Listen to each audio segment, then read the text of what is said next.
Hi, this is Blair Singer, best-selling author of Little Voice Mastery, here to talk to you about a very important topic. The topic is the word context. You know, when I teach people to teach and when I'm teaching sales or team or leadership or whatever it is, a lot of people are very anxious. What's the content? If I got $10,000, what do I do with it? I have a situation with my partner. What do I do? And I say, look, slow down. The problem, most people are focused on the small picture rather than on the big picture. One of the things I learned a long time ago, actually Robert Kiyosaki is a very dear friend of mine, both learned this from a fellow by the name of Dr. Buckminster Fuller, who said, is that you got to be a generalist. You have to look at the context or the environment that you're operating in and understand that, master that, before you go to the content. Bucky used to say, environment is always stronger than will. So what that means is, who is in your environment? What is your environment like? Are you hanging around people that want you to be happy, healthy, strong, and beautiful? Or are you looking for people that are trying to make you like them? See, I don't care how strong your will is. I don't care how much great skill, data, technique you have. It's not going to help you if you're constantly being brought down by other people or you're in a suppressive, abusive environment. Think about it. The word abuse simply means abusive is meaning basically preventing somebody from doing what they want to do or not giving somebody something they want or giving them something they don't want. That's abuse. So look in your environment, the context of where you live.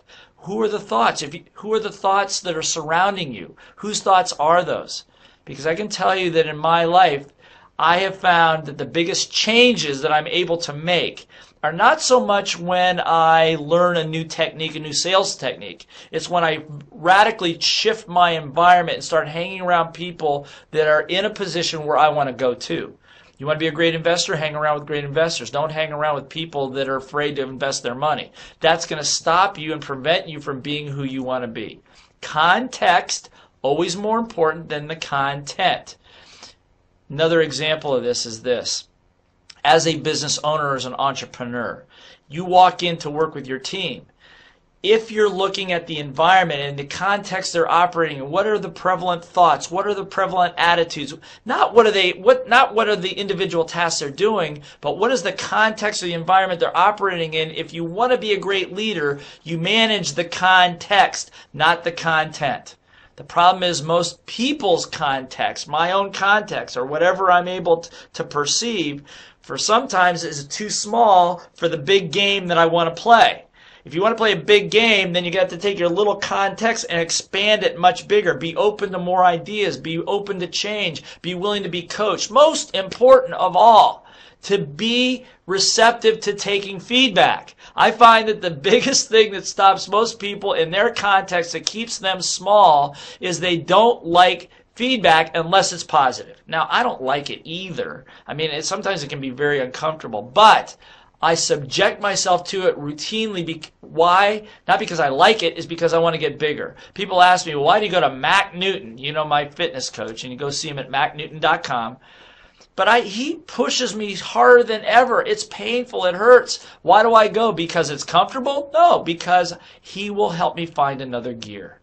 The question is, in your context, in your environment, who is there to help you find another gear? And it may be the person that may be giving you some feedback you don't like hearing.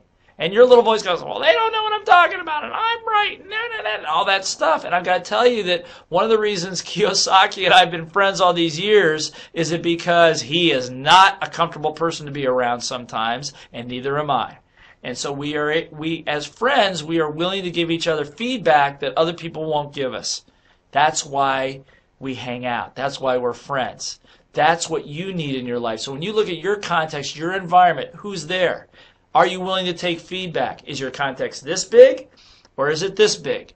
Is your game that you want to play, the goal you want to play this big? And if so, how big is your context? How flexible? How open? How much feedback are you willing to take? How much are you willing to change? And how hard are you willing to work for it?